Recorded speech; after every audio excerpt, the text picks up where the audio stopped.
Let's go through screen by screen how to sell your contract back to the market. So we have the contract here. This is the same 570 SPY call that we bought. And currently it's up $82, which is a percentage return of 26.97%. So that's great profit in my eyes. Let's go ahead and sell it back to the market. So underneath positions, when you click on the contract, it'll open it up in a bigger screen here. At the bottom, it'll say sell to close. So you click on sell to close and it'll take you to the sell screen.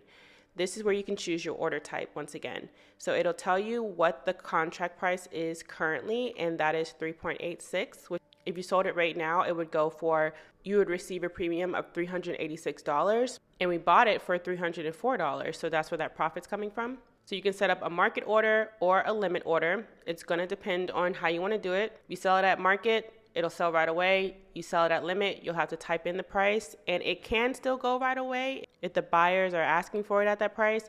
But if they're not, then you may have to wait a little while until it gets picked up. So it's totally up to you. In the beginning, I would say just go ahead and do market order for buy and sell. When you buy it, market order. When you sell it, market order. It just makes it easier and gets you practicing with buying and taking profit right away. Now let's go over how to set up a stop loss on Webull paper trade.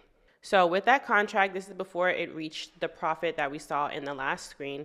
Underneath positions, I can click on the contract, it'll take me to the contract screen, and then it'll take me to the sell screen, where then I can click on the order type, and here is where you'll click stop order. The stop order is going to be how you set up your stop loss.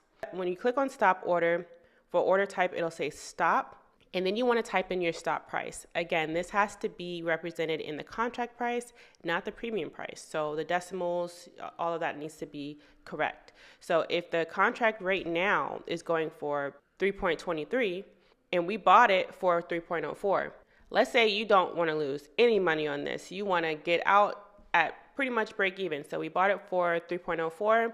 Let's say you want to get out at 3.00. Only losing $4. If it reaches 3.00, you'll stop it out and sell it back to the market.